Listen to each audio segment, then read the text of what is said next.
संदीप ने अपनी माँ के कहने पर गांव में शादी कर ली थी। लड़की का नाम था सुनीता। माँ का कहना था एकदम मॉडर्न बहू नहीं होनी चाहिए, लेकिन उन्हें नहीं पता था कि गांव से आने वाली बहू सुंदर सुशील तो होगी और उसको गांव से बाहर भी निकाल लाएंगे, लेकिन उसके अंदर का गांव कैसे बाहर निकलेगा। शादी के कुछ दिन बाद, माँ टिफिन तो देना जरा। बेटा अब तो स्कूल नहीं ऑफिस जाता है, माँ से नहीं अपनी बीवी से टिफिन मांगा कर। ओके माँ। सुनीता टिफिन ले आओ। जी लो टिफिन, इसके अंदर पिस्ता डाल दिया है। पिस्ता? पिस्ता क्यों? सास जी ने बोला था ना कि आपको पिस्ता बहुत पसंद है। ओहो, मैंने पिस्ता नहीं पास्ता बोला था, पास्ता। पास्ता? कहीं होता है पास्ता? अरे बेटी तू रहने दे, मैं बना दूंगी। अच्छा किया कि पाव भाजी बनाने का नहीं बोला, वरना किसी के पाव बना देती है। सुनीता को बुरा लगता है, लेकिन उसकी नादान हरकतें कम नहीं होती। ऐसे ही एक दिन, अरे तुमने ये क्या लगाया है? अरे आप वो फूस फूस करके लगाते हैं ना, वही। डियो? का दियो? किसको दियो? अरे वही ना जिससे खुशबू आती है। हाँ हाँ सही पकड़े हैं। अच्छा लेकर तो आना। कौन सा डियो लगाया तुमने? अभी लेकर आते हैं जी। संदीप की बात मानकर सुनीता अंदर से खुशबू वाला फुसफुस लेकर आती है। ओएमजी! ओएमजी मतलब ओ माय गणेश ना। अरे ओएमजी छोड़ो, और ये खुशबू वाला फुसफुस की बात कर रही थी तुम? हाँ इसी की, फिर से सही पकड़े हैं। अरे देवी, लेकिन आप सही नहीं पकड़े हैं, ये डियो नहीं है। डियो नहीं है तो क्या लियो है? अरे ये रूम फ्रेशनर है, जिसको कमरे में छिड़कते हैं, खुद पर नहीं।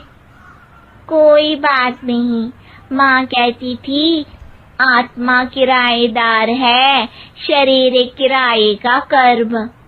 हम शरीर पे ये डाल लिए तो क्या फर्क पड़ जाएगा। अरे बहू, ओ बहू, मेरे लिए फल तो ले आ, फिर मैं बाजार जाऊंगी। सुनीता अपनी सास के लिए फल लेकर आती है। अरे बेटा, पपीता, तरबूज और सेब फल ऐसे कैसे खा लूं? काट कर तो ले आ।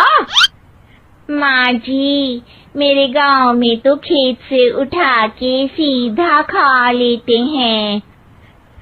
अरे ये तेरा गांव नहीं है ना। अरे संदीप, तू ही कुछ समझा देना इसको बेटा। मैं कैसे समझाऊं माँ, ये तो माइक्रोवेव को भी भट्टी बोलती है। कल मैंने बोला हाय कैसी हो, तो बोलती है किसी को हाय नहीं लगानी चाहिए। अरे सुनीता, तेरा क्या होगा? अभी तो कैसे बताऊं माँ जी, अभी हम कुछ करेंगे फिर पता चलेगा क्या होगा, लड़का या लड़की।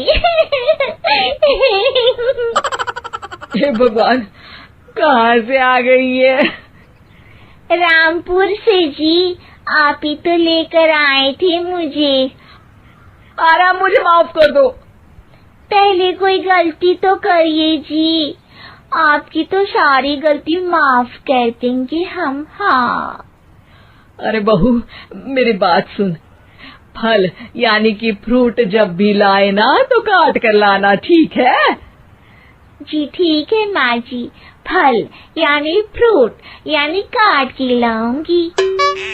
सुनीता रोज ही कोई ऐसी हरकत कर देती जिसकी वजह से उसे घर में दो बातें सुननी पड़ती। एक दिन, माँ मेरे बॉस घर पर आने वाले हैं शाम को, उनका बर्थडे है, फैमिली साथ नहीं रहती उनके, तो यही पार्टी कर लेंगे।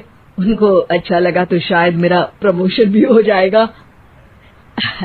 मैं ना फ्रूट केक लाकर फ्रिज में रख दूंगी और तेरे साथ आज खाना मैं बनाऊंगी, ताकि जब साहब आए तो खाने में कोई गड़बड़ ना हो।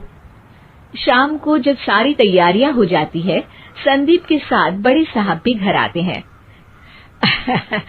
फ्रूट केक तो ले आना बहू, फिर खाना खाएंगे। अरे इस सब की क्या जरूरत थी, आपने बुलाया वही काफी है। सर, आपका परिवार शहर में नहीं है तो हम ही आपके परिवार जैसे हैं सर।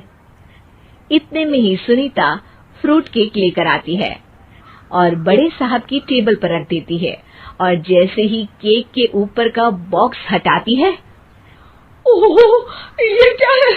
केक तो कटा हुआ है। मैं तो ऐसा नहीं लाई थी। आप मुझे शाबाशी दे सकती है माँ जी, मैंने ही केक काट दिया।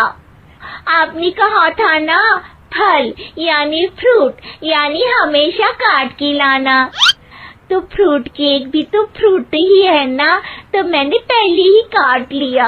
हूँ ना मैं समझदार। अरे बहू, ये क्या किया?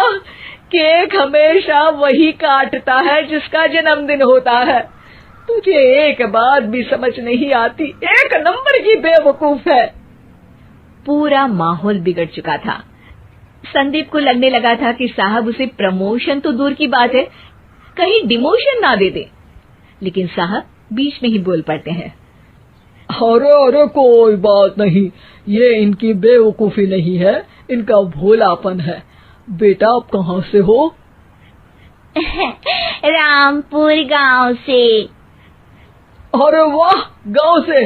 फिर तो आपके गांव में ताजे फल और सब्जियां मिलते होंगे। हाँ, सही पकड़े हैं। हम तो काटते भी नहीं, सीधा खा लेते हैं। मैं ना एक बार तुम्हारे गांव घूमने जरूर चलूंगा। क्यों संदीप, ले चलोगे ना? मुझे गांव घूमना बहुत पसंद है। बस फिर क्या था, संदीप और सास दोनों खुश हो गए, क्योंकि साहब को सुनीता ने गांव की बात करके खुश कर दिया था। अब संदीप का प्रमोशन पक्का था। शिक्षा, कभी भी किसी भी गलती पर घबराना नहीं चाहिए। हो सकता है कि उस गलती की वजह से आगे बड़ा फायदा हो जाए।